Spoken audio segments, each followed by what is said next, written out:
朋友们，大家好！现在我在云南昭通的巧家县自驾游经过这个路边，发现对面几百米高的悬崖峭壁上竟然还居住着一户人家。下雨过后的云雾缭绕那个地方就像人间仙境一样。到底是什么样的人会居住在悬崖峭壁之上呢？大家可以看一下，下边就是一条河流，河流的上方呢就是几百米高的悬崖峭壁。然后我要跟你们说的那户人家居住在什么地方，你们想都想不到。这一朵小白云的那个位置，现在我们还看不到，而且它的后山呢也都是悬崖峭壁现在是被这个白云给罩住的。那么等一会儿那朵小白云走了之后他们家就会显现出来。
带着比自己大10岁的寡妇私奔，隐居深山50年，为了方便妻子下山，徒手凿出6000多级的爱情天梯，被誉为当代最伟大的爱情。这是发生在重庆江津大山里的真人真事儿。故事的主人公叫刘国江，他与妻子的故事还得从刘国江6岁的时候开始说起。现在呢，我已经来到了爱情天梯的山脚下。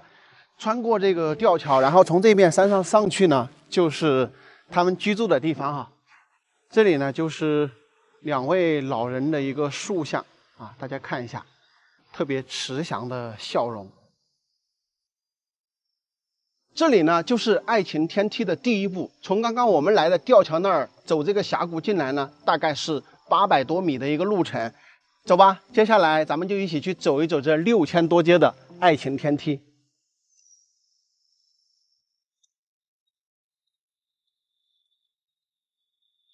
上个世纪40年代，当时只有6岁的刘国江不小心磕断了大牙。在农村呢，有这么一个习俗，小孩子磕掉的大牙，如果被新娘子摸一摸呢，就能再长出来。当时大刘国江10岁的徐朝清呢，正好要出嫁，也就是后来刘国江的妻子。于是呢，刘国江的伯娘就抱着他去给新娘子徐朝清摸了一摸她的嘴巴。那一年，刘国江6岁，徐朝清16岁。这一摸呢，给刘国江留下了非常深刻的印象。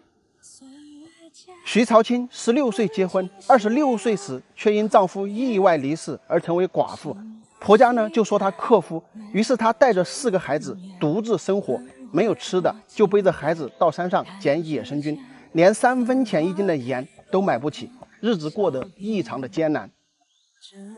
有一次，徐朝清和小孩不小心掉进了河里，而16岁的刘国江刚好路过，把他们救了起来。这也是刘国江第一次看清楚徐朝清的模样。之后呢，刘国江经常主动去帮着徐朝清料理家务、上山砍柴、做农活等等，如此帮助了徐朝清3、4年的时间，两个人建立了非常深厚的感情，他们相爱了。但是他不但比他大10岁，还是个带着4个孩子的寡妇，自己的父母不同意不说，村民的闲言细语更是能把他们淹死。为了不给父母太大的压力，避开村民的闲言碎语，1956年的某一天，他们相约带着4个孩子一起私奔了，跑到海拔1500米的高山上，过上了与世隔绝般的隐居生活。丈夫打猎养蜂，妻子种菜织布，共同抚养着4个孩子。没有人知道他们去了哪里，从此消失得无影无踪。有一次，妻子徐朝清下山不慎摔倒，浑身是伤。刘国江心疼不已，为了方便妻子出行，刘国江决心亲手开辟一条道路，方便妻子上下山。每天他忙完农活，就不知疲倦地奔走在这悬崖绝壁间，用铁锤、钢钎一点点地开路，凿石梯。渴了就喝山泉水，饿了就随便吃2口，争分抢秒为妻子打造安全下山路。要知道，机械化的今天，想要在悬崖间修路都非常难，而刘国江只凭一双手就做到了。从朝气蓬勃的少年到白发苍苍的末年，不知不觉半个世纪就像弹指一挥间。他用碎了20多把钢钎，40多把铁锤，硬是凿出了6208节天梯。天梯凿成后啊，每一次下雨，他都要亲自来擦拭这每一阶天梯，为的是防止天梯上长出青苔，导致妻子滑倒，保障妻子的安全。你们看，多么的细心啊！每次修完石梯回家，徐朝清都会摸着刘国江的手，看着大大小小的伤疤和老茧，心疼不已。刘国江都是一笑而过。徐朝清说：“我心疼他，可他总是说等路修好了，我出山就方便了。其实呀，一辈子我也没出过几次山。”为了安全的让妻子上下山，刘国江花了整整半个世纪，6000多级的台阶，每一阶都是对妻子最浓厚的爱意。这个呢，就是当年2位老人住的故居啊。但是9年以前呢，其实是一个荒废的状态。后来这个不断的有人在网络上反映呢，所以老人家的小儿媳妇呢就回来把这个房屋打理起来。所以现在呢是老人家的小儿媳妇、小儿子他们住在这里。那么最开始的时候，他们上来的时候是住在上面那个一个岩洞的下方。我们走这里走上去看一看。哇，他们曾经居住的这个洞穴就是一个水帘洞啊，非常的漂亮。看，这里是以前打造的这个石桌子，是吧？当年2位老人上来之后啊，就是居住在这里。那么这里有一些小木料呢，我们也看得到，那边还有一个吃饭的一个石桌子。这里呢写有几个字啊，七生崖。正好这里呢上面有一个盖着的大石板，那么在这个下边呢就不会被雨淋到，而且门前呢还有一个瀑布啊，这地方真的是美如世外桃源一般。那么他们2位老人呢是在这个地方居住了3年之后，才到这个下方去住的那个土墙房。2001年，一队户外考察队进入森林探险，看到有条石梯通向人迹罕见的高山，于是一路进山，才发现刘国江和徐朝清2位老人。他们仿佛还生活在刀耕火种的原始社会，点着煤油灯，住着简陋的土墙房。而以前没有土墙的时候，是住在山洞，在山上开垦土地，耕种粮食，自给自足。后来他们的爱情故事被传开，人们便把这6000多级的台阶命名为爱情天梯。2007年，刘国江老人离世，5年之后，徐朝清老人呢也离世，2人合葬在爱情天梯旁。他们牵手一生，相守半个多世纪，终成传奇。问世间情为何物，直叫人生死相随。在贵州道真县的大山里，我们发现有一独户人家居住在特别奇特的山顶天坑内。这个地方山川秀丽，环境优美啊，仿佛那种与世隔绝般的世外桃源。到底是什么样的人会来到这样的地方居住呢？今天咱们就进去一探究竟。这个天坑只有这一条小道下来，而这个小道呢又非常的陡啊，你不注意的话都容易摔跤。他们另外一边的一个村庄的人可能是把这个牛羊赶到这里面来放养。大家从这个视角看一下哈，这个地方真的是绝美。电线杆呢就从这儿拉过去，从那个洞里面穿过去，到另外一个天坑供那户人家照明用电。哇，走到这个下方来才发现那地方就像一道石门一样，这个感觉真的是太爽了。走在这个天坑底部，整个这一片全部是绿油油的。这个水是很好玩的，从那边流过来之后，又从这个洞穴入洞了。这地方是2个洞穴，我走到这儿给大家看一下吧。这个杂草这么深，说实话我都怕老蛇。其实那个地方呢是有水的，但是这里呢没有，它可能从下边沁过去了，然后呢又从这个洞穴进去。我呢是从上边下来的，大家可以看这里，就是完完全全的一个大天坑啊。走吧，我们的目的是进去探访那户世外桃源般的人家。你们看哦，这个地方呢就有水流了，看到吧？刚才跟大家介绍的呢不是很正确啊，果然这种场景的话需要身临其境进来之后才能看到细节。从这里穿过去穿洞呢，就是那一户人家了，没有错。但是这个水呢是从这一个深不见底的溶洞流出来的，然后这个水流过来，在这个地方天坑中露出来一截，然后呢又从那个洞穴流向深渊，不知道流向何方啊。哇，这儿太爽了。走，咱们继续前行。这里面呢，这么多的碎石，哇！这个地方竟然还开有一个天窗，哇！这里真的是太神奇了哈，竟然开着一个条形的天窗，这也太漂亮了，这也。我感觉这些石头啊，这个下方这些石头啊，可能是若干年来整个这个崖壁啊不断的在风化，然后呢就不断的有一些石头掉下来，可能是这样形成的下面那么多的石头。因为它这里通风的嘛，成千上亿年的这个不断的风吹雨打风化，对吧？你看这个地方就风化来像一个人为的拱门一样，这边还有一个哨孔，对吧？这个景儿真的是太漂亮了。那么这里呢，确实是以前他们这里面居住的这户人家的出去的路。你看这个地方还有一道门，是吧？这里还有一道门，而且是两边正好运用了这个天然的石头优势，然后在这个地方设了一道门。那住在里面的话就非常安全哈，你把这个门一旦堵住的话，那这里就非常的隐蔽，非常的安全。果然，通过这个穿洞是可以直接来到这边这户人家的。你看这边呢，也是有一股水源的。哇，走到这儿就是豁然开朗。这地方你们就说爽不爽？但是这个路确实是没什么人走，走着走着，千万不要从里面爬出来一条老蛇，那我真的有点招架不住。这些土地也都没有种了，好可惜啊！这里大面积的土地都没有种了。我们寻找一下那一家人住在哪里的。这里面积也挺大的。我刚才在外面呢，我还把这个里面称小天坑，外面称大天坑。我感觉这个两边的面积可能差不多，这里的面积也不小。哎，朋友们，我就问你们，看着这么深的这个草，你们敢在这里面走吗？这真的看着像一片沼泽地一样，我都不知道从哪儿过去。那儿过去吧，看到吗？房子就在那里，你们就说这里美不美？你们看，这个水沟就隐藏在这个草丛之中，我要一不小心一脚就插下去了。这真的是，哎呦！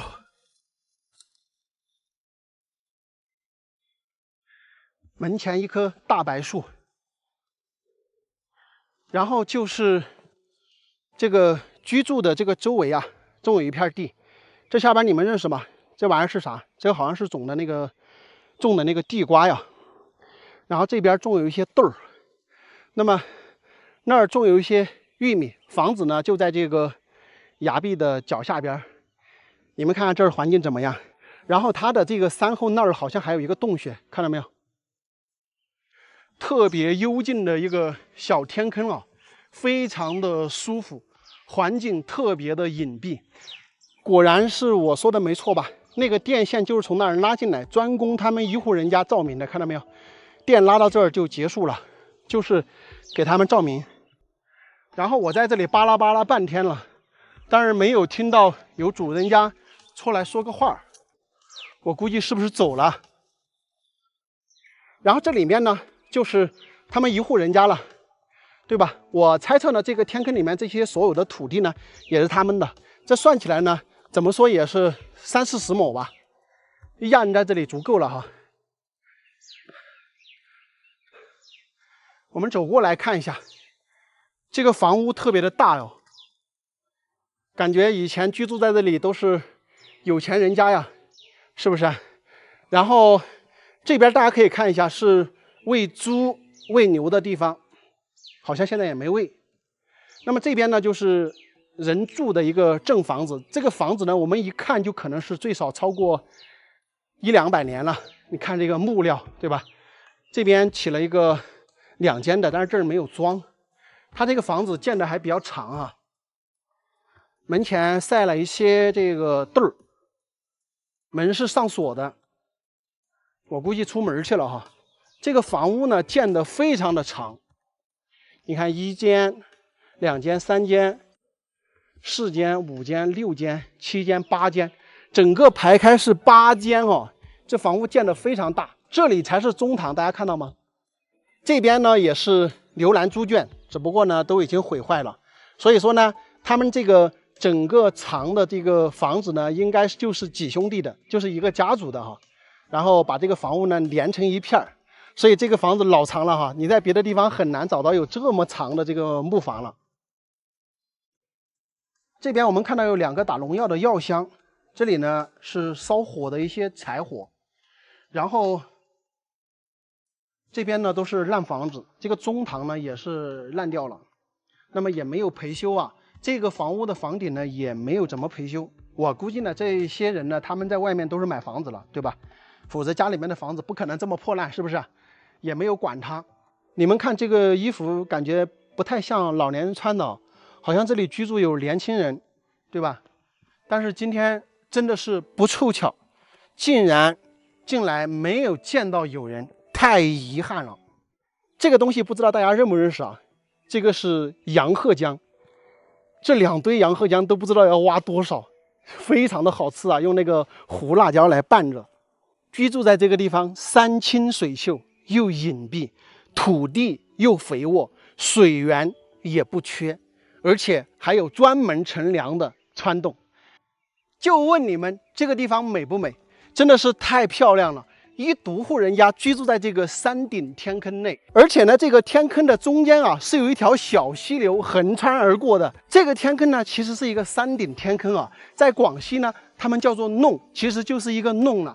但是这个弄呢，它有一个什么好处呢？前方有一个穿洞，所以我们这个风从这边吹过来呢，它正好从那个穿洞呢能够流通过去。所以说这个地方真的是很多人想要的那种世外桃源般生活的地方，有山有水有穿洞，还有这么肥沃的土地，然后还有一个房子在这里，是不是很佩服他们这户人家的祖先找到这样的地方，就在这里安家乐业。这里呢有好多个洞穴，这个房屋的后山这儿呢有一个洞穴，前方有一个穿洞，穿洞那儿呢有一个洞出来，然后再有一个洞出去。整个这个地方真的是结合了各种各样的喀斯特地貌地形，又是那种完美的居住场所，简直是太漂亮了啊！我走到这里，我都有点那种不想离开的感觉。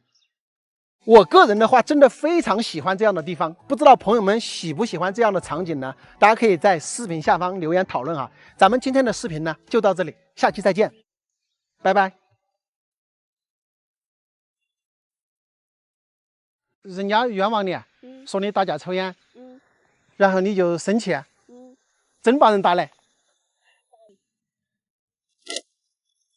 大家好，现在我在正安县的大山里啊，这里有一条小道通向山那边，看模样呢，经常有人走啊，估计那边呢还有人居住。今天咱们就过去探访一下啊。我的这个车子是停在山那边的，我已经走了一会儿了。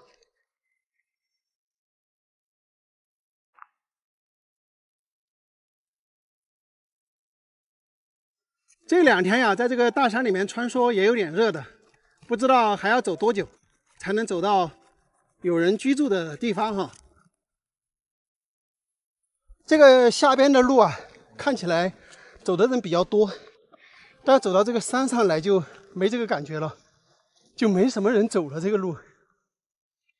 这怎么走到这里越走越没路了呢？我这还要不要继续走啊？这个可以吃啊，朋友们，你们看到这个一模一样的就是可以吃的，真可以吃，不跟你们开玩笑。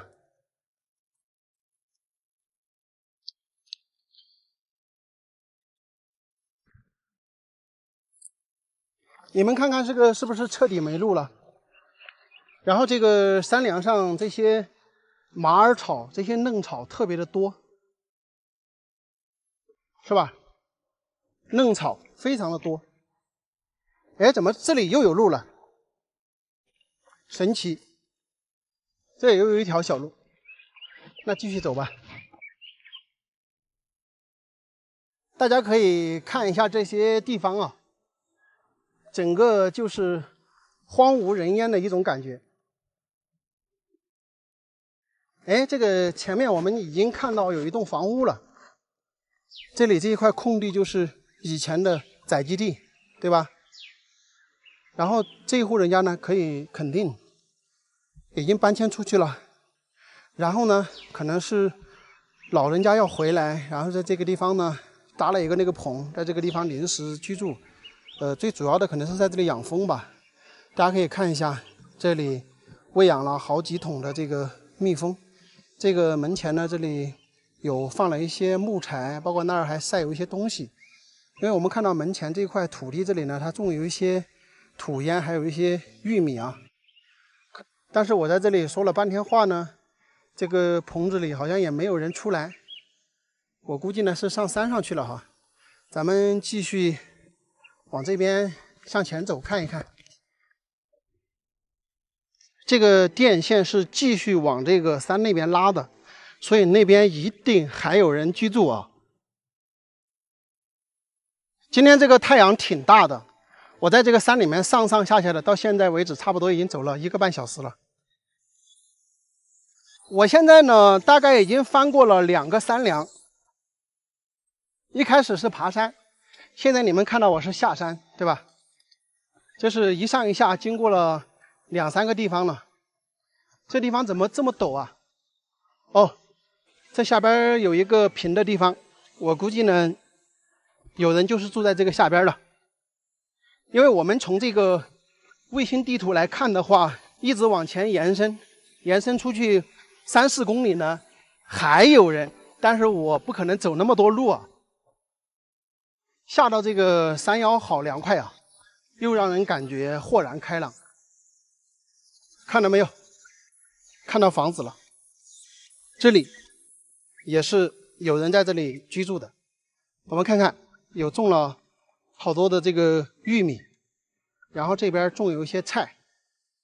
这个地方就比较平坦了。我们来看一下，这里是地处一个山腰，但是它是山腰的一个山坳处。然后呢，在这里有一大片的良田，对吧？这土地非常的多。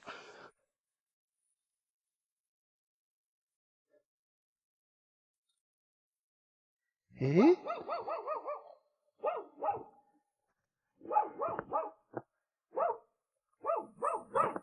咦，还养了个狗。你们住在这里吗？这里是你们公？你们住哪儿了？还下面。还要往那边走啊？就是跟着路下去。跟着路下去有好远吗？没好远，75分就到了，14分钟，到这了。在这儿还有几家啊？在这儿？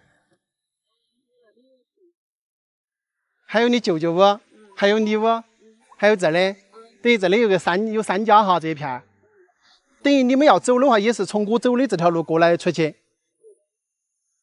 那你们出去不是要走1个多小时啊？你好大了？我啊， 15。你15岁，没读书啊？没有啊。读到初二。嗯。读到初二就回来了。那你不是刚回来2年？为啷个不读啊？哎呀，我跟你讲嘛，我都不好意思讲。有啷个不好意思啊？因为在学校我都不晓得我做啥子错的，因为我没有打架，没有抽烟，他们都怪我。没有啷个？没有打架。没有抽烟，然后他们就说我打架，我抽烟，然后我生气，我就把某个人打的，然后我就抽了1根烟，就遭老师抓到了。人家冤枉你，说你打架抽烟，然后你就生气，真把人打来。你何必呢？本来没有的事儿。污蔑我心情不好啊。那心情不好你也不能去打人家噻。我本来就是下课就在桌子上面睡觉写作业，然后他就说我打架，气不过。你是一个人在家里面吗？还有我爸爸妈妈。你爸妈也在家？啊，你是这儿来耍？然后望牛。望牛？人家有好多牛啊？7、8头，专门在山里面养牛了。哎，对。你们家种地没得？种的，这都是我们种的。这是你们种的啊？我下面还有。哦，你就是那个就回来就没读书？没有啊。2年了嘛？是哪个不等你读吗？是你自己不读？读不下去啊！真的遭冤枉，太惨了。每个星期都要遭冤枉2次。人家何去何整你？对头。你跟老师说噻。老师就是因为我数学不得行，他不相信我啊。可以到别的学校去读噻。不想读的嘛，那么也可以出去，也年龄也不到哈。你几姊妹啊？8姊妹。8姊妹。天。真的。你占老几哇？老5。女生占老5。现在还有1个弟弟是吧？等于你是总的占老7了嘛？我发的这张就是说做会社会猎人。你说你才15岁，你去发这种成年人的照片，还说做回社会女人，这不对的噻。还有没有视频？视频啊。害怕看到你有吼人啊。不吼啊！我好好的跟你说啊，我吼你装嘛？我跟你讲，你要发啷个视频？你想听吧？你比如说我在这追牛的时候，我把摄像机放那儿，你就把它拍出来，然后你又自己拿起镜头给对到牛往前头走啊、吃草的这些镜头也可以拍。父母喊你的镜头你也可以拍，喊你吃饭你也可以拍。那么你就把这些拼起来，比如看到山上哪里有个啷个好玩的东西啊，你也可以拍。你自家的房子你也可以拍。那么你把这些东西拍了无数的镜头啊，把它拼起来之后啊，你就说我在大山里面养牛啊。或者你说你没有读书了，我回来帮到父母干家务啊，干农活啊都行，但你不要去说不好的。我打游戏带他们上排位，没说噻。打游戏也大得很吗？不是，我是偶尔打。然后有时候他们喊我带他们上分，我没有看到，然后就遭他们骂一顿。那你现在的想法是啷个哟？不打了噻，游戏卸载了噻。游戏卸载的，不打了。那么未来有没有想法没得啊？15岁啊？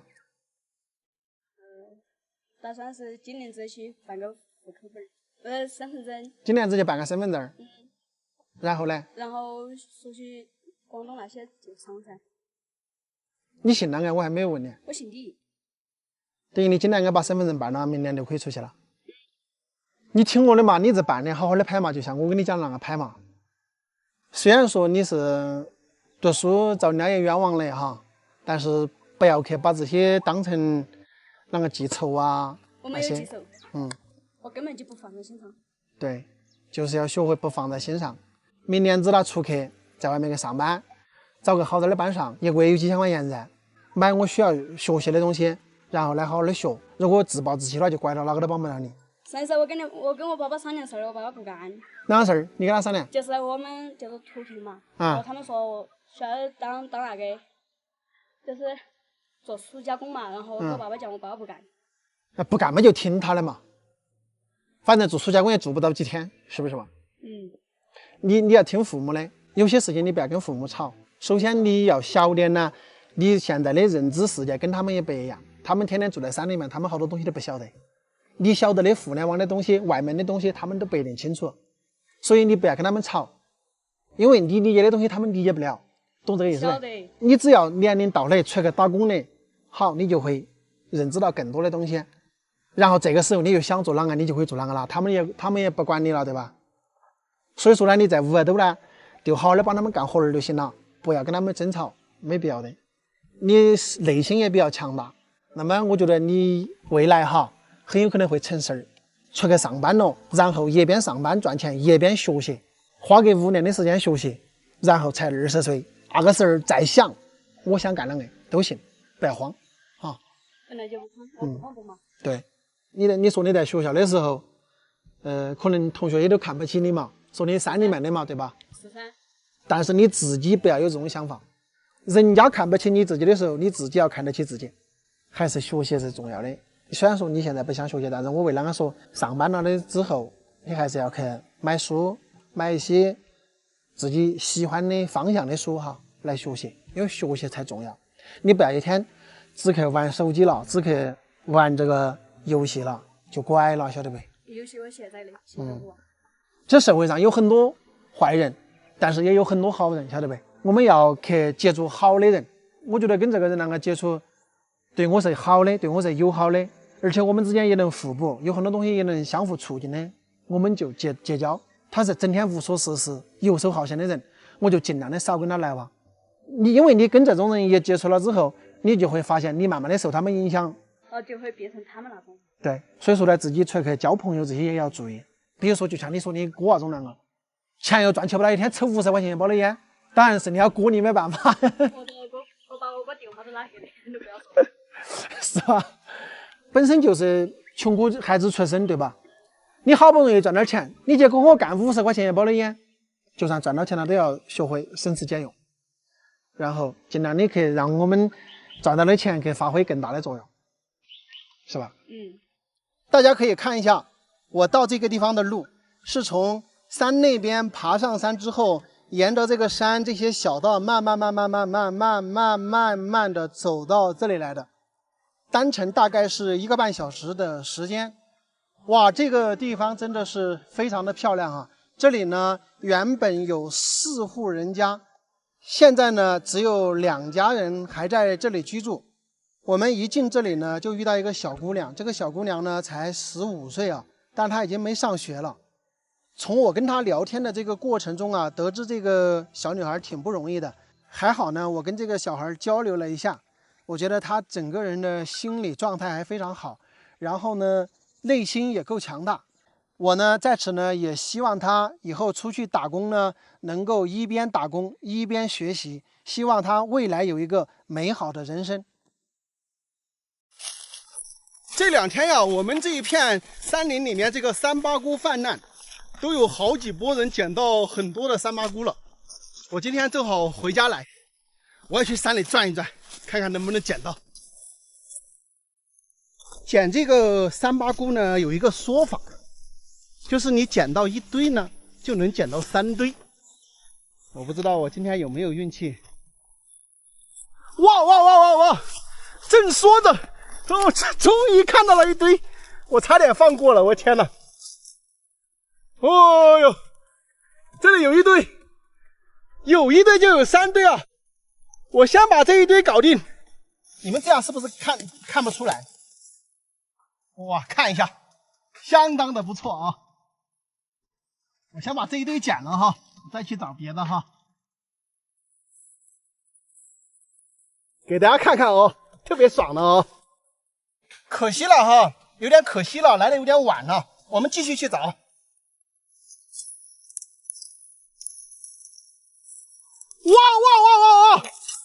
这里又1堆，你们看到没有？我就问你们，你们看到没有？这个三八菇它隐藏的非常好，注意看，在这个草丛之中，我就说找三八菇，你找到一堆之后，你就在这一堆的周边一定要注意。你看这个地方，如果我不详细找的话，根本不可能看得到。你们看看，它就在这个毛杆草的这个中间隐藏着这一堆。我把它清理出来了，大家看一下，这一堆也是非常大朵，但是都来得有点晚了，看到吗？这个三八菇已经开成这么大一朵一朵的了。然后，哇，我采出来你们看一下。啊，这一朵，哎呦，哎呦我天，哇哇哇，哈哈哈，这一堆真的很大朵，超级大朵的哦，捡不完了，根本捡不完，怎么搞？哎呦，我的天呐！说句实话，兄弟们。我都不想捡了，你说气人吧？这几朵又是几朵巨无霸，你说我咋整？是把它留在这里呢，还是捡走呢？哎，看一下吧，这几朵真的是几朵巨无霸。哎呦，来给大家看一下，这太爽了，这几朵，看得我是，哎呦，像打的伞一样。哎呦，只有几朵呀？我看一下，只有6朵啊，预示着66大顺，6朵。哎，也祝朋友们66大顺啊！正好6朵，太帅了，这6朵。哎呦，大家看一下这几朵巨无霸，爽不爽？捡不完，根本就捡不完，我都不想捡了，回家了啊，不捡了，我兜子装不下了。哈哈哈哈哈哈。真的很香啊，朋友们！我正好找了3堆，我不找了。三八菇其实很多时候它隐藏在那些草丛之中啊，所以说，其实也要看运气的。那么找三八菇呢，也有技巧的哈。这个三八菇呢，因为是它下面有白蚁巢，所以它上面才长三八菇。如果说你今年在这个地方找到三八菇了呢，你明年在这个地方的附近也能找到三八菇。因为这一堆蚂蚁，它有可能搬家，有可能不搬家。不搬家呢，就在原地；如果搬家呢，也在这周围的10平方公里，不是，也在这周围的10个平方范围内肯定有。但是你要对时间呀，你时间不对的话也没办法。因为三八菇今天长出来之后，你没有找到它，明天基本上就烂掉了，烂得非常快，长得也非常快，一夜之间就长出来。所以说呢，即使你知道哪个地方要长三八菇呢，也是要靠一点运气的啊。今天我也没找多一会儿，我已经找到3堆了，我就不打算找了，因为找多了我也吃不完，好吧。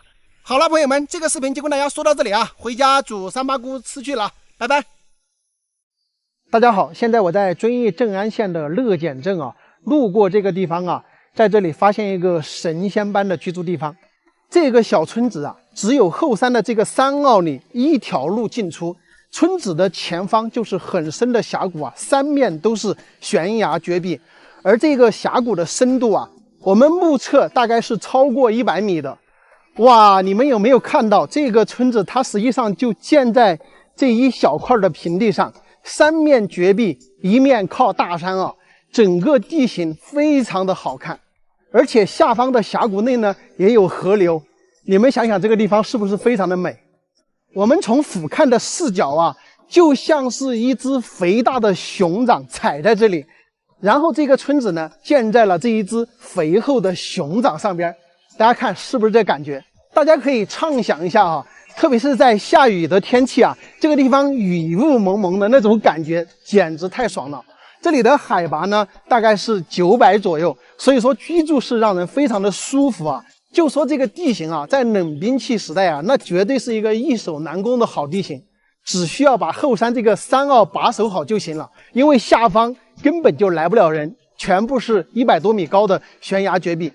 而这个村子的建造呢，看起来也非常的舒服，一条公路插进来，整个房子呢就建在这个位置，就像开的一朵花一样，是不是这个感觉？看起来非常的漂亮。整个这个峡谷往里边走，往外边走都非常远，两边延伸开来，应该有10来公里的这么一个狭长的大峡谷啊。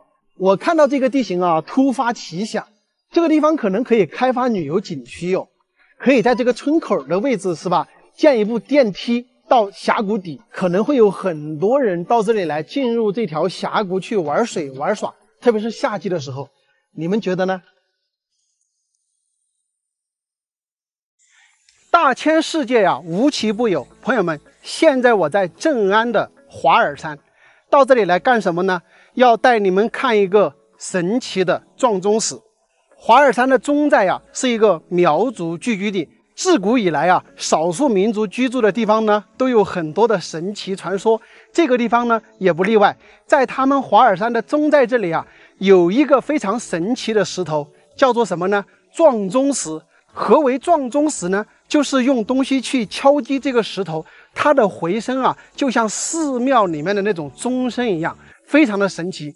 今天呢，咱们就去体验一下，看看到底是不是这么一回事儿。这边呢是一片玉米林，这个撞钟石是哪一个呢？这个呢应该就是传说中的撞钟石。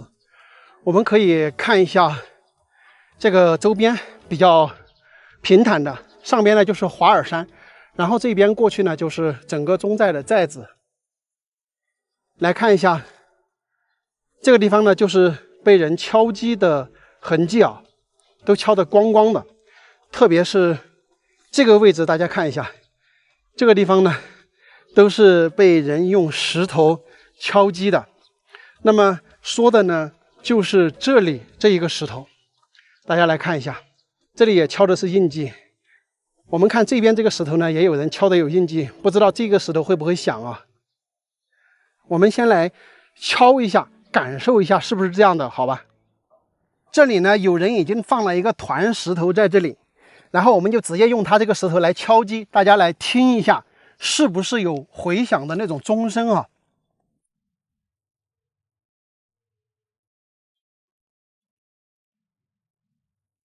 还真的是这个回声非常的清脆啊，是吧？我在别的地方敲一下，这里敲一下看看，这里敲也是一样的。然后最明显的话是在这里敲，因为从这边敲的话，它也是这个地方响哈。其实它这个石头呢，就是这一个位置响，不管是在这里敲也好，那边敲也好，都是这个位置响哈。你看这里就没有用，其实就是相邻的石头，是吧？这个回声非常的清脆。我们来看一下这个下方哈，因为它的空度比较多啊，整个这个石头呢，基本上就只有几个点呢是顶在下方的石头上的，可能是它下方的悬空的地方比较多，所以呢，一敲击上方呢，再加上下方这个石头的回音反应呢，可能形成了这种似钟声一样的这种声音啊。这个呢，可能是一个特殊地理环境下形成的这种现象。但是这个撞钟石呢，却有一个非常之神秘的一个传说。这个撞钟石的传说啊，是非常久远的。在明朝时期啊，有一户人家，他就把这个房屋呢修在了这个撞钟石的边上。自从这家人把这个房子修在这里之后啊，人丁兴旺，能说会道啊，成为了这里的一方霸主啊，非常的厉害。有一天呢，他家的小孩呢就爬到这个撞钟石上来玩，随手捡石头敲了一下这个撞钟石呢，就发现有奇怪的这个钟声。就这样呢，这个小孩天天用石头来敲击这个撞钟石，久而久之呢，周围的乡里乡亲呢，大家都知道了这个事儿，所以呢，很多人呢都跑到这里来看稀奇、看古怪，也随手呢捡石头来敲这个石头。久而久之呢，这个撞钟石好像是吸取了人们的一些灵气。有一天啊，他就变成了一个美男子，到重庆去调戏那些单身美女。长此以往呢，重庆有一些美女啊，还没有结婚呢，就怀孕了。这一种奇怪现象呢，从民间就闹到了朝廷。于是呢，皇帝以为是重庆哪个地方的文风出了问题，所以说呢，就派地理师呢来勘察。地理师啊，查了3年呢，也没有查出踪影。后来啊，也是听闻了华尔山的撞钟石，于是呢，就跑到这里来查看。地理师到了华尔山呀，果真看到了这个神奇的撞钟石。时钟敲响的一面呢，正对着重庆的方向。地理师在撞钟石的周边呢，详细的做了一些检查，发现离这个撞钟石不远的地方啊，有一个石头长得有点特别像男性特征的这么一个石头。所以说呢，这个地理师大概就明白了怎么回事儿。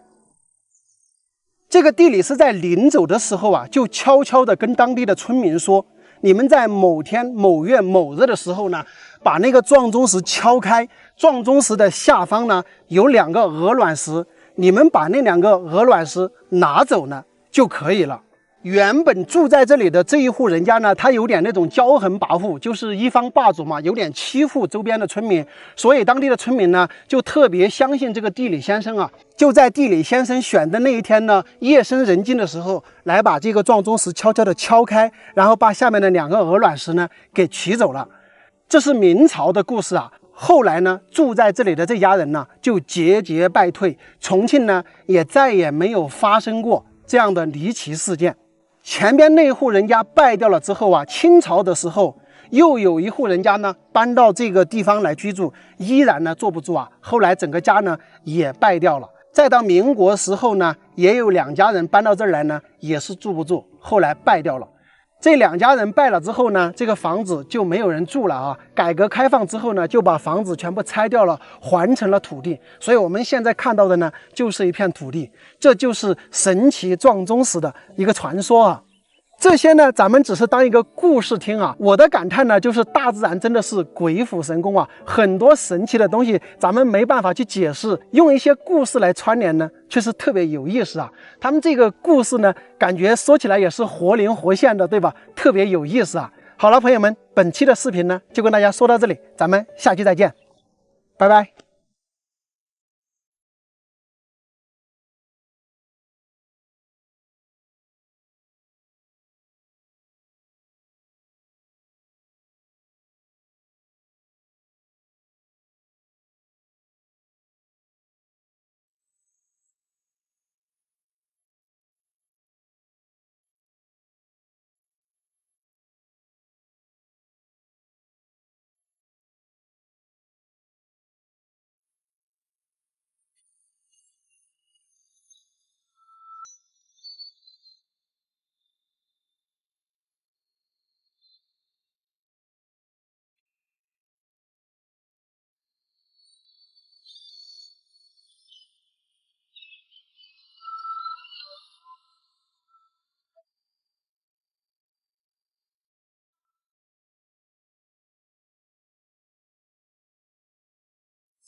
在这座大山的山脚下，我们发现有5栋房子在这里，公路已经通到了家门口，但是看去好像已经没有人居住了啊。我们今天进去实地看一看，到底还有没有人居住在这里。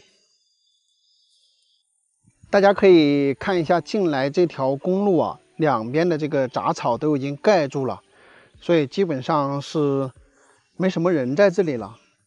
那么咱们来看一下这里面的这几栋房子啊，看边上的这个母猪藤，我们这叫都覆盖的到处都是，包括这个房屋的院坝是吧，也都是杂草丛生。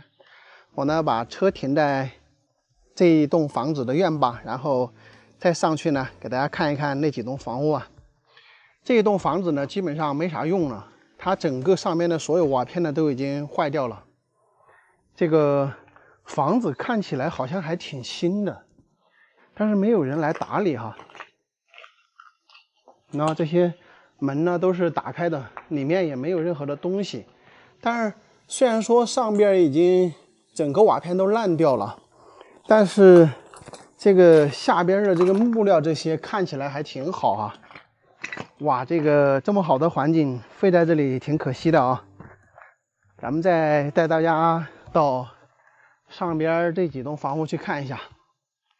这整个房屋大家看一下啊，非常的美观。那么几栋房子呢就是建在这个山脚的下边。看一下啊，这里一共有5栋房子，不知道有没有人还在这个家里居住啊。那么你看这个房屋之间的这些间隙啊，也都是杂草丛生。这里呢看到有一些南瓜藤，那么这一栋房子看起来还挺好，咱走过来看一下啊。这是他们家的院坝，那么这边呢也种有一些南瓜。这个房屋呢咱们可以看得出来也是没有人居住啊。那么它是3间的一个房屋，1层半啊，1层半2层半吧，这个房屋算是2层半。然后这个是房屋是关着的。那么这个房子呢我们可以看得出来是经过改造过的，包括这个房屋这个外墙的这个油漆是吧，应该是统一进行改造过的。这地方还放了个南瓜，也不知道谁采来放在这里的，头儿都快淹掉了。这栋呢是这第2栋房屋啊。咱们再看一下上边的，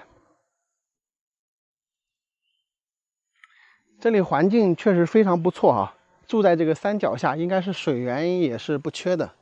先看一下这一栋，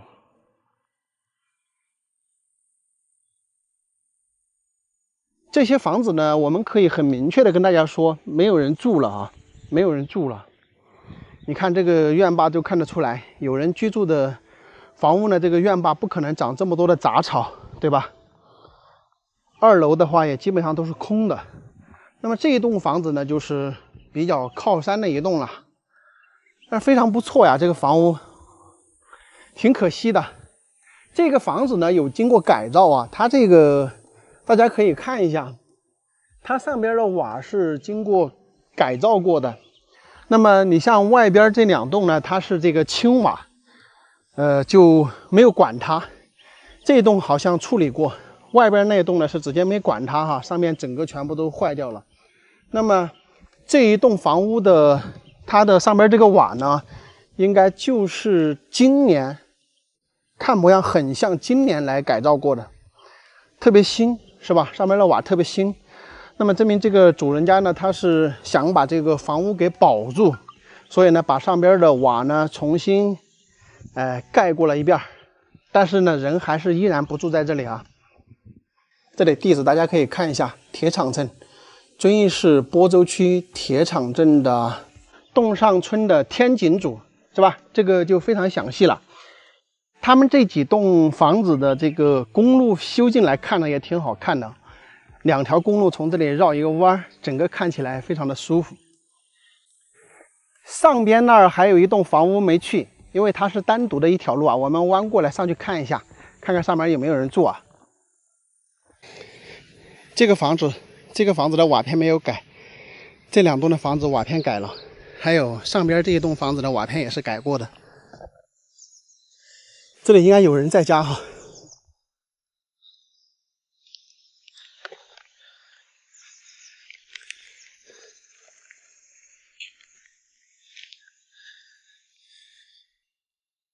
吃饭没老娘？吃完了。吃完了。坐。哎呀。耶，你们这一大家人呢。来坐。坐。坐吧，就坐。你们是不是？没有，我来耍的。你耍了？啊。来坐。坐。吴家人等现在只有你在屋头了。都是我干在这里。你好大年纪了？87了。今年的你给我算好多岁了？你不跟他们录去啊？我不去。你不去哈？反正现在这里是吴家就你一个人。他们全部都搬来正义慢慢哪去了嘛？打工去了。打工。哦。他是啥？他不是大手家的侄儿房子。哦。这个是你刚刚这个是你家侄儿媳妇儿哈？哎。哦。我在他家没生过娃的，我13岁就来的，赶着10岁就生我干的。你13岁就到这点了？哦。还不适应了着？你谈那个？是啊。精神好就行。这一天2斤米。一天称2斤米。那你不菜要洗啊？国家拿给你哈。菜呀，菜呢，哪里有就在哪里了。哪个拿给我抢起有了就到那给托给我。白菜要小。你贵姓呢？我是杨家姑娘。你姓杨哈？哎，杨家姑娘在罗家当媳妇。那你们那你家儿离这有好远呢？离趟外面的嘛。走路走好久啊？走路啊？啊。3个钟头。要走3个钟头。哎，这里1个钟头走到河西了嘛。啊。我坐车子要不头的。哦。我说坐车子走。那你们杨家那边呢还有些啷个人呢？那边呢？啊。那边都是原来都跟到来的，原来都是算娘。算娘死去了，接着还有个侄儿媳妇儿。那边有个侄儿媳妇儿哈。哦，他们经常来看你吧？白穷也来了。不方便。白穷也来了，不是？还有个幺妹，那就是说妈出去那儿生了。他旁边做的徒弟的。比自己还是好吃点的。那肯定啦，自己做的比自己的好吃点。我看你挺开心的一天。我一天是，只要国家来跟我谈，我没哪儿痛。我一天就再称2斤米。称2斤米，他们你让我称2斤米，人家煮的养的都累嘛。那水在长了也得放着，下次长3分你就拿起。吃起又香。这水出来包秋水。你们吃起来都是就是你饭干很浓。我要吃那个太多的8分来多。你还喜欢吃干点的？哎，我吃干点的。养的都累，水要长了也在放着，下次长3分就累起来。累起来然后蒸。像你们这个菜，蒸来吃再蒸来香，直接香了。吃的是福气。他们不说你捞都捞了，这还称2斤米，还有些开玩笑，他都上个堂子。我要称都才安逸啊。他说话我都吃不下去，他吃干粉的。是。你一个人的话，你还拿来用这个来蒸是吧？蒸来好吃。蒸来比电饭锅好吃点哈。电饭锅好吃点。我这个。你一个人还拿来蒸饭？2斤米蒸起来。你蒸一次吃一天了。早上起来蒸饭。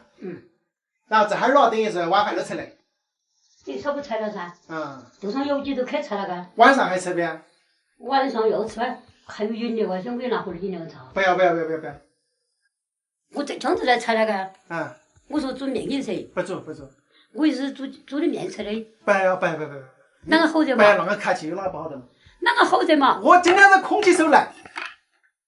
我要你拿那样，我说像那么些人你走到这点，你打北就行了。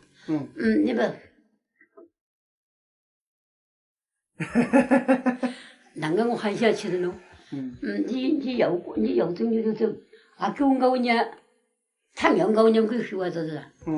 你要点都走，他就都跳下去了噻。是。你耳朵还好得很呢。我耳朵好噻。啊，我说话你都听得懂完了。我说我的耳朵是好的。哪个捐我还是钱了。你的老伴儿死了好几年了。好几年了哈。去了也要快头3年了。那你也跟人在这住差不多也是有头10年了。头10年了。头10年了嘎。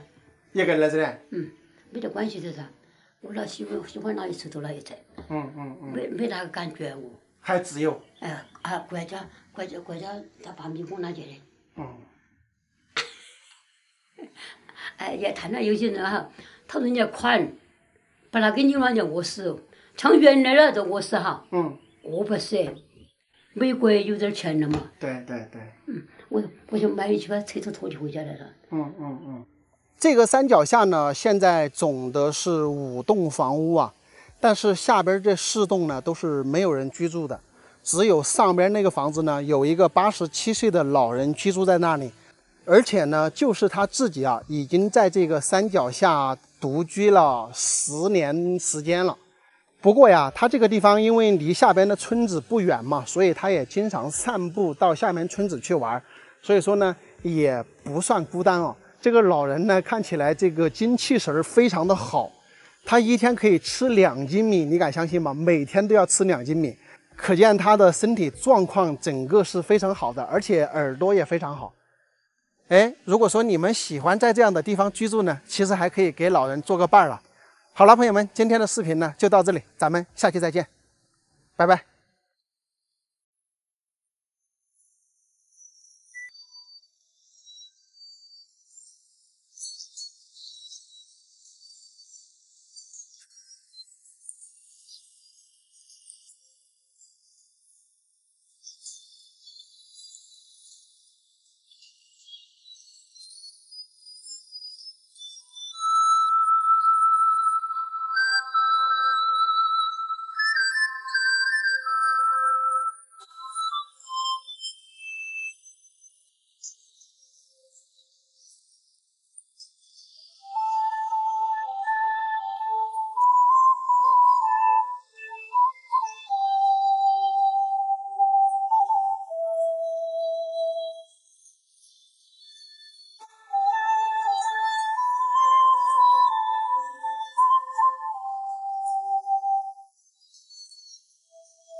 大家好，现在我在绥阳县的大山里啊，今天准备到这个大山上去探访一下，看一下我车子从这个毛路开上山来，开到这个位置不太敢开了，刚下过雨嘛，怕这个上去打滑的话下来不了就麻烦了。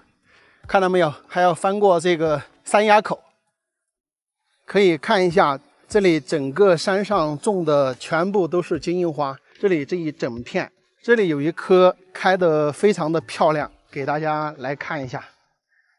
哇，是不是啊？这个金银花是不是很漂亮？但是它这个金银花怎么没采呢？这个都已经不太好了，应该早一点提前一点采。不知道大家知道不知道啊？咱们遵义绥阳县的话是产金银花的大县，所以说金银花的种植面积是非常非常大的。这个漫山遍野的金银花，如果说都开了的话，看起来还是非常的漂亮的哈。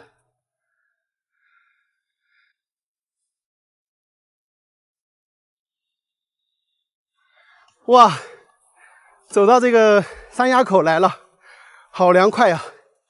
现在我们就要看到另外一边的世界，看一下这边是一个什么风景。这个下面就是一个大型的凹槽，然后整个几边呢全部是被这样的山包裹的，包括我这边，对吧？咱们下去看一下吧。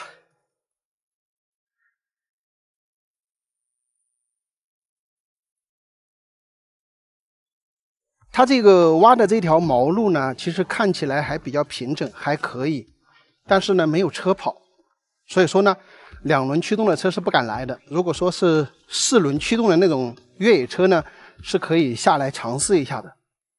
我们可以看一下这个地形啊，在上边说起来是一个山顶的凹槽，但是实际上进来之后里面也是很大的，感觉这里应该就是专门养殖的吧。我远远的看到那儿养有一条狗，我天，搞得我又不敢过去了，有点。看到没有，3、4条狗，这么远就哐哐哐的咬着，你们觉得我敢过去吗？我就想问你们，你们看到这样的场景，你敢不敢过去？看到没有，他还想追过来，我去，他还真敢来，跟着屁股来了。说实话，1、2只狗我是不怕的，但是超过4只你就没办法了，因为他一围攻的话，你就比较惨。所以说，还是算了，不下去了。因为狗汪汪汪叫了这么久，也没见到有主人家出来，那就证明主人家是不在家里面的。你还他娘的还跟着我屁股来，你以为我怕你？我们把这个无人机飞出来一看呢，这个地形看起来相当的不错哈，住在山顶的一个凹槽位置，整个环境是非常的漂亮。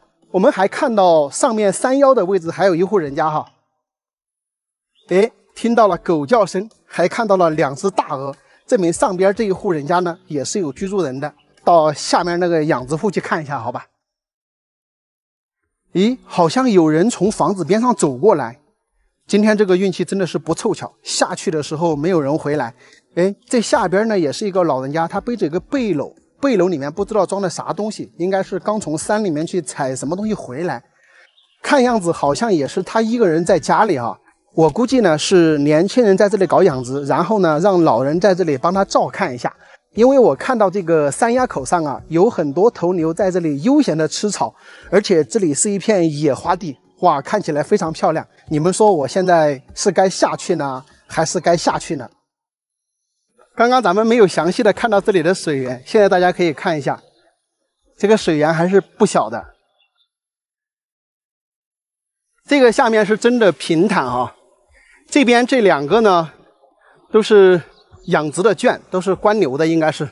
哦呦，这里的野生赤梨才真的结得好好啊，这个果子这么多，再过2个月就熟了，就可以来采来吃了。哇，你这个养的狗太多喽！我说你养那么多狗哦！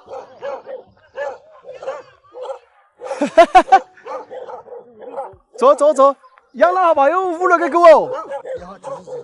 5个没6个啊？5个哈。刚刚我来都不敢来。哦哟，养好多狗。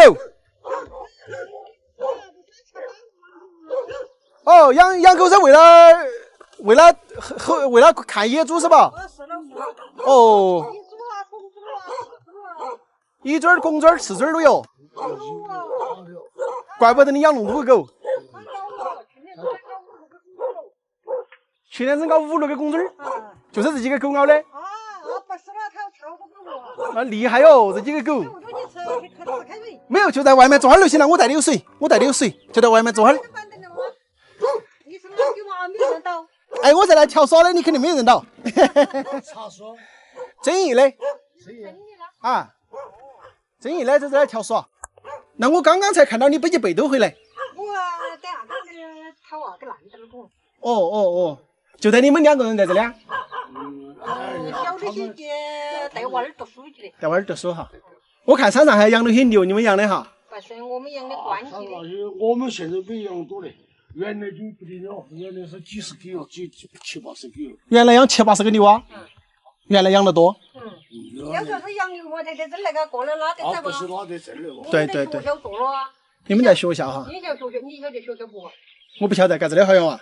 没得好远，你晓得？最多半个小时。半个小时哈。5到半个小时。哦，等于这里主要是养殖哈。现在应该都在这里，要看一些主要些。这是我们自己庄稼的话呢。要下底下井了都。都要下去底下去了哈。底下有棚子，在这喂点牛，我还得整理点，没有切到深的下底下去。所以这里是你们的老房子吗？是租来的哦？我们是在这里养牛，推在这起这个棚棚。哦，老房子、新房子都在底下。哦，怪不得。爷以前养牛那个才赚到钱的哦哈，你晓得些？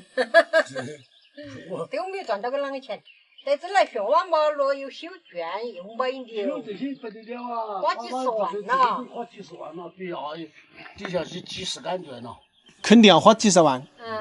你是把毛路修通了之后拉毛砖上来的是吧？是了吧？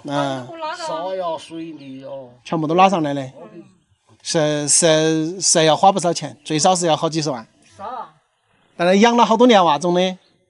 养了8、9年了都是。10年，从现在起可能10年要多点了。10年了多了，那赚到钱的噻。没有赚的啷个钱？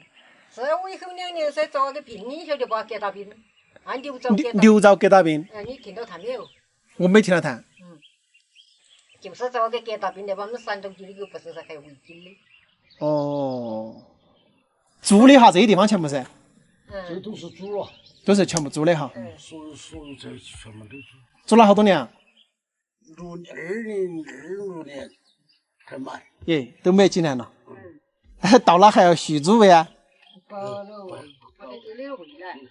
那你们晓得这除了喂这个牛，应该其他还有搞生意噻？没有搞啷生意个，这才上去2、3年了。才上去2、3年了，带娃儿个。带需养是吧？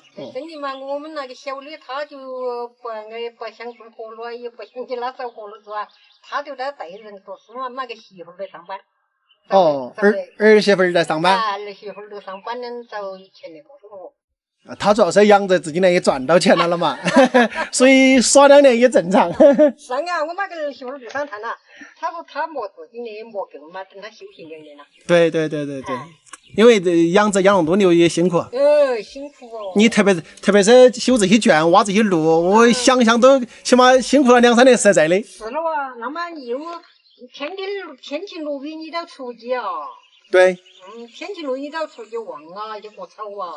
冬天比较恼火。是了啊，冬天是再冷了，那多牛关起又怕这个呢，年纪推不出去，自己走不动了，硬晃了，都往底下追啊。都要追在底下，牛啊些都走不过来，都还得追在底下去晃。那他要扯你啷个办咯？就是了啊。那你再过2、3年的话，也要到遵义去了哈。哎呀，我们这其实走遵义就说嘛，脚也走不稳。你家的地下坐就不敢走啊！你要出刚刚了，刚刚一出头滑要怕摔呀，不敢骑呀！我骑过了，骑了坐起都坐家，缝根短龙来，洗脚说了洗面说那根短，你洗要根短你到你不敢走啊！刚刚一出了，刚刚一坐都滑，又怕摔。地板砖。是了，你不敢走啊！你去装嘛，人家坐起他不服死你啊！还不如就在老家这里哈。是了啊，我宁头在老家嘛，我都刚刚出去干嘛，我都出来做了。那你出刚刚都不行呐。你想去干哪儿都不行。这些坐起都不想走，坐起凉快。休息下子你忙了嘛？休息下子一会儿没有饭了吃得走啊。咦，我都要走黄杨那边走啊。你都要走黄杨头啊？应该要走黄杨，因为我要走正安走。正安嘛，都在太平岸边了啊。你们都熟悉哈？我都是那边的人了啊。你是太白的啊？怪不得。那我走了，老娘。所以我们整点东西去哦。不是，走嘞。哎，好。这个阿姨的儿子啊，也是那种非常能干的年轻人。这条毛公路挖过来呢，也有3公里左右的一个路程，还要拖那么多的水泥砖过来，新在这里修房子，租了这一大片的荒山土地，然后又修那么多的牛圈，又修了住的房子。他这种实干精神啊，是值得很多返乡创业者学习的。看到我身后这个大峡谷没有？这里是遵义市绥阳县太白镇的龙门峡。整个峡谷的高低落差最高处有1000多米啊！在这个峡谷的一处崖壁上啊，还挂着一条挂壁天渠，据说是当地人花了40多年才修建完工的，非常震撼哦。这一条水渠呢，叫做连光水渠啊，它跟这个红旗渠啊、大发渠啊，可以说是有异曲同工之妙啊，都是花了很长时间才修建完成的。它的主渠长就有14.8公里啊，支渠呢更是不计其数，灌溉区域覆盖38个村民组，灌溉面积呢5000多亩啊，非常的厉害。水渠呢分为3期建设而成，从1972年开始呢，陆陆续续建设了40多年的时间。今天因为是我一个人呢，我就没有办法带大家身临其境了。整条水渠我们要从外面走到里面的话，来回可能要到4、5个小时。来行走这整条水渠呢，你可以经过一些川洞，经过一些洞中瀑布，经过一些幽深的峡谷啊，非常的漂亮。在这个水渠上呢，我们也可以看到整个峡谷的风光。所以说，有机会的时候，大家可以组织人员一起到这里来感受一下这一项特别伟大的天险工程。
在贵州深山的峡谷深处，我们发现有一户人家。现在呢，我已经来到了这个半山腰，大家可以看一下峡谷底部那里，看到房子没有？那个就是居住人的地方。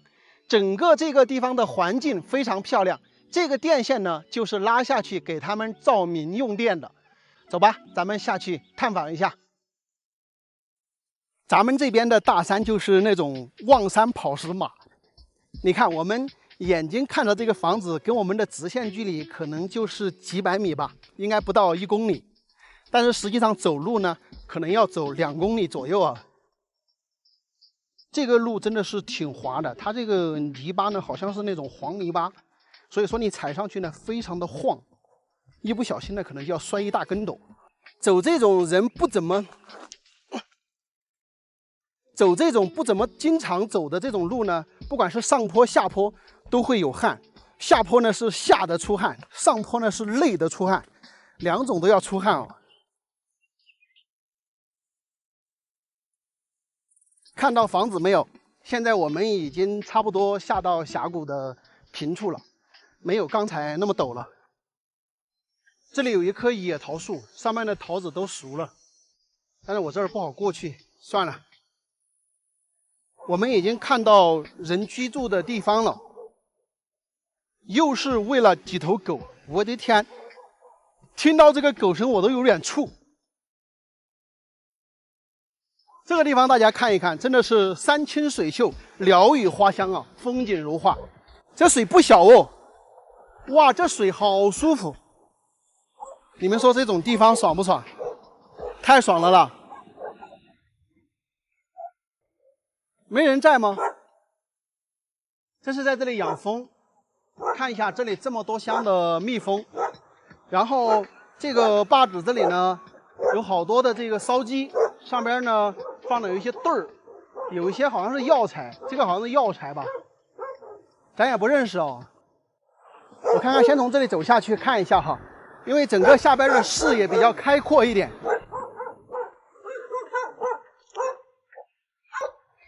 不要咬哦！我走耍呀水。你耍哟？啊，你住这里哦？啊，下边的房子有人住没了？下边没得哈，就是你住这里哦？哦，我就下来耍呀。你养好多蜂子哦？没得好几个。啊？我养了10几桶哎。还有10几桶。你还喂有些啷个哇？还喂有些牛啊？喂羊子。哦，喂的羊子啊？哦，喂了不少，你看这都是羊圈。我晒的酱料打车。哦，你晒的得了打车，要落雨的哈。你先去弄啊，我下去转一下就上来。下来之后，大家看到没有？这里这一片地真的好平呀。然后这些玉米、这些黄豆，都是应该是上面那个叔叔他们种的。因为这个房子呢，他已经跟我说没有人住，对吧？但是呢，我想走下去看一下，因为这个房子看起来还比较大。不是有一些朋友特别想隐居吗？正好给你们详细的看一下没有人住的这个房子，就适合隐居。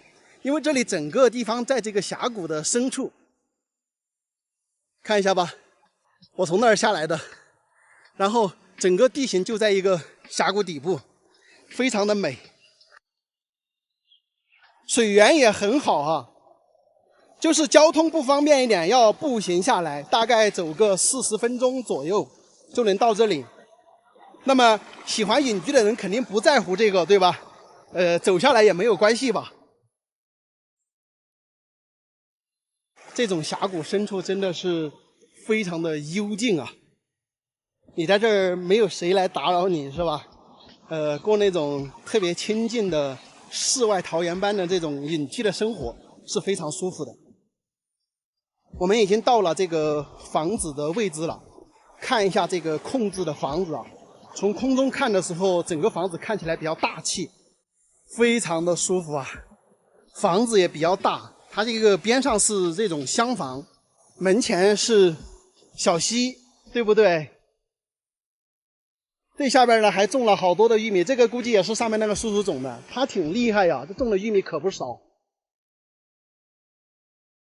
咱们来参观一下这个房屋啊。这个是2层的，看到没有？上边可能都是可以住人的。这边呢，它是一个厢房，就是它这个相当于是一正一邪吧。整个这些地方呢都是杂草丛生哦。然后这个不知道大家知不知道，这个是放大磨的，就是以前咱们磨那个粗粮呢，就会在这上面磨。那这儿我们看到了很多的老物件。像这几个桶呢，咱们叫黄桶啊，黄桶就是装粮食的，纯粮食的，上面再盖一个盖板呢，就把粮食关在里面，可以预防老鼠，这些都是一些老物件。然后这里整个是3个房子啊，就这里这一片的话，实际上是3栋房子。这个房屋呢也是都烂了哈，好像这个房屋都不能住人了，都烂的比较厉害了。你像这个地方的话，以前应该是3家人住在这里哈，3栋房屋，现在全部都废弃了。以前还挺热闹的是吧？现在整个呢就是丢在这个大山里，已经没啥用了。这个房屋呢，基本上你要再住人呢也不大好住了，因为整个上边的瓦片都已经全部烂掉。那么一旦下大雨的话，这个房屋内部呢也会有很多的这个水滴下来，所以说呢。基本上也人来住也不太现实了，因为假如说真的还要来住的话，可能你还要花很多的功夫来进行翻新哈，所以说呢，住人已经不太适合了哈。刚从那个房子那儿回来，现在下大雨了，赶紧去那个大叔家躲一会儿雨。大雨来喽！赶紧走2个躲雨！哎呦，好大！哎呀，哎，这个雨太大了！天，你为什么多狗？啊，你为什么多狗？菜，现在不吗？哎呦，好大！还好进来了。我反正没事。